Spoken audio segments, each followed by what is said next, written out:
Sith acolytes, the Dark Lord has been on a secret mission that landed him in a galaxy far, far away, in a place called Batu. While I was in LA on a business trip, I managed to steal some time away. So I took a trip to Disneyland to visit Galaxy's Edge and Batu West. Really great experience to hear the highlights of my visits. So for starters, Disneyland is definitely an expensive park. I was not ready for that, but it was worth it in my mind as a Star Wars fan. So I get into the alleyway. Most Disney parks have that alleyway, especially Magic Kingdom in these areas where they have the opening area. They had a nice tree for Christmas set up in the front area, and then they have the walkway down to the castle. Going down towards the castle was a nice brisk walk. Wasn't too long, too short. And then I made my way down to the Galaxy's Edge. Right behind the castle, ironically, and here's the walkway, that chasm into Batu West, Galaxy's Edge in Disneyland. I walk in, some very nice music playing in the background, and I notice off in the distance as I'm walking up, there's a crowd of citizens and stormtroopers in the center of it, as they were harassing citizens throughout their time in this area, asking questions, getting people's IDs, asking people why they were here and do they support the resistance and things of that nature. But the First Order stormtroopers were out and about, and like I said, they were harassing fans and harassing citizens and wondering whether or not you were allowed to be in this area. Did you have clearance? Show me your ID, things of that nature. Quite funny environment. But yes, they walked through and harassed a lot of people. But taking a view of the landscape and everything that happened throughout here, very good environment, and very nostalgic and very Star Wars like the decor and architecture. It was very good time. We'd like to see your identification. Now I really want to see your identification. And we're supposed to believe that's you? You can say that, but I don't have to believe it. Stay out of trouble. We'll be watching. And why might you be on Batu? What are you doing on Batu?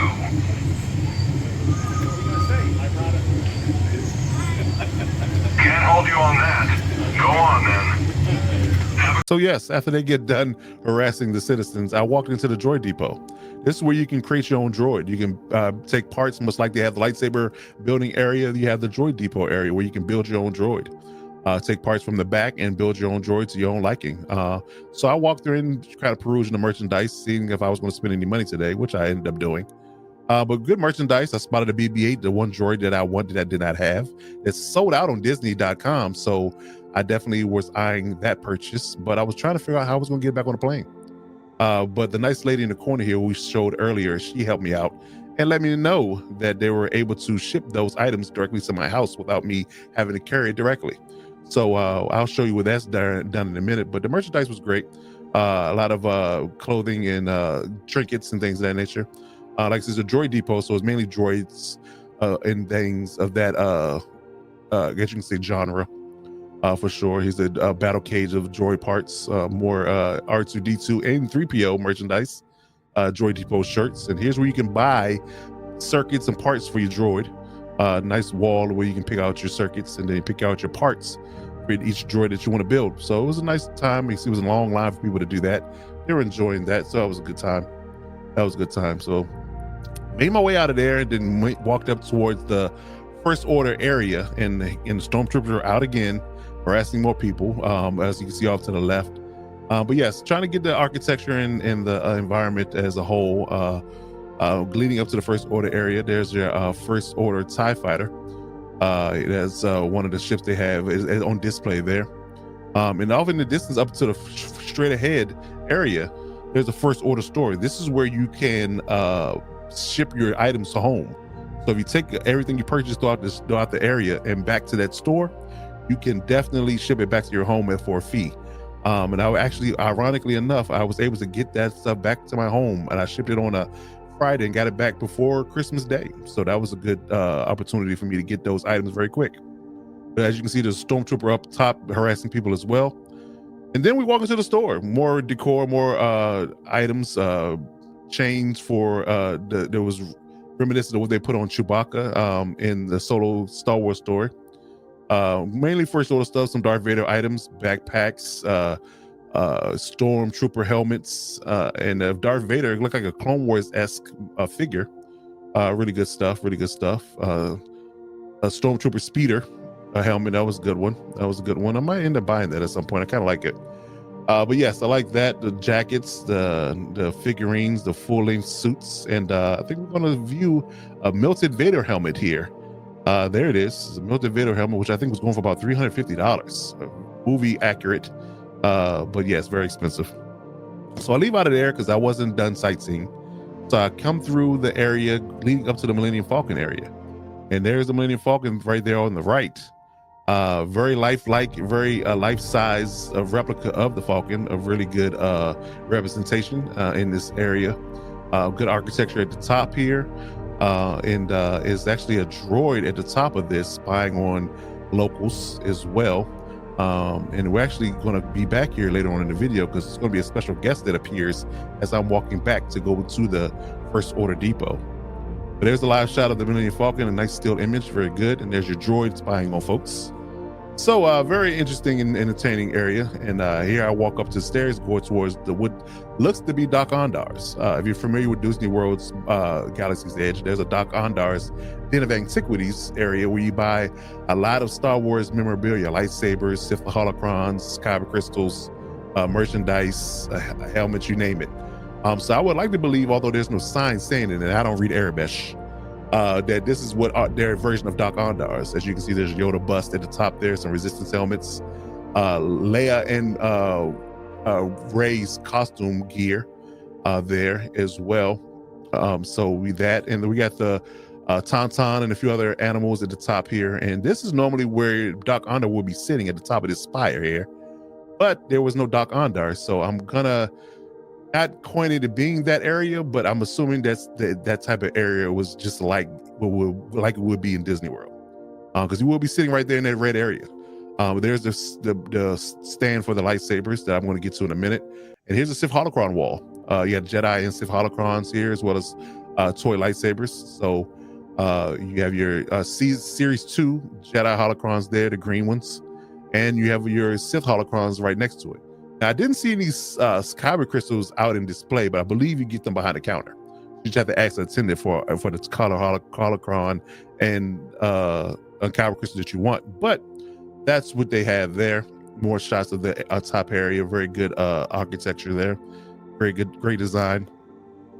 And here's some shots of more merchandise here. A lot of First Order and Imperial garb, Imperial outfits, Darth Vader cape. There's a Darth Maul figurine. Some Darth Maul mugs, Sabine Wren's helmet there, dark sabers, then some more Rebellion garb, and here's a Sith Wayfinder. Now, the Sith Wayfinder, if you purchase this at $49.99, which I end up doing, it's a mystery box. You get either a black or white Wayfinder, but you have to open it to find out. So it's a mixed bag. So I did purchase one, and I'm going to do a different video on that coming up here shortly to see which one I got. There's the man himself, Doc Ondar, and a Vader helmet that was in this store as well, going for $350. And here's your lightsaber counter. I think they had all the prequel Rebels and original trilogy lightsabers here, as well as some of the, I guess you can say, Rise of the Skywalker, Force Awakens, and Last Jedi replicas as well in this case. But good stuff. So I was doing more sightseeing and wasn't ready to purchase yet. So walking through the cafe, there's a droid cooking some type of bird. You can buy food there. So I took a still image of him moving. That was quite funny. That was quite funny in his own right. And here's the alleyway where there's more shops to explore. A lot of memorabilia here. Mixed bag of things. You got your sequels, prequels, and original trilogy stuff.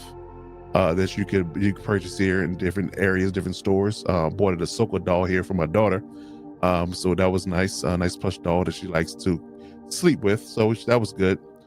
Then I worked my way to the Resistance area, where I took a picture of the Resistance fighter there off on the left. More stores, pop-up stores here on the right, where you can buy more merchandise for Resistance themes, helmets, shirts, and things of that nature, hats, you name it. There's a ride back here as well. the Resistance ride that you can get on if you so desire. Again, there's your first, here's your Resistance fighter shot there. There's a ride back there to the right. Pretty long line. I think it was like an hour wait for that ride itself. So I think I was gonna pass on that today. Plus, again, you ride one in Disney World, you ride them all. So it wasn't a real big deal for me to do there. But there's another Resistance fighter there. Very old relic-esque, very dusty movie-like. That was nice to see. And I took a long shot of the Resistance fighter there that was showing. There you go.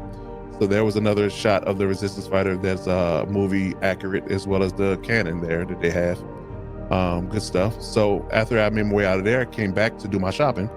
I walked back through the antique area in the shop area, and then I noticed that there was a crowd forming at the Millennium Falcon, and look who it is.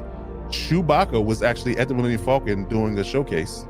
He was talking to locals and trying to get advice on how to fix the Millennium Falcon.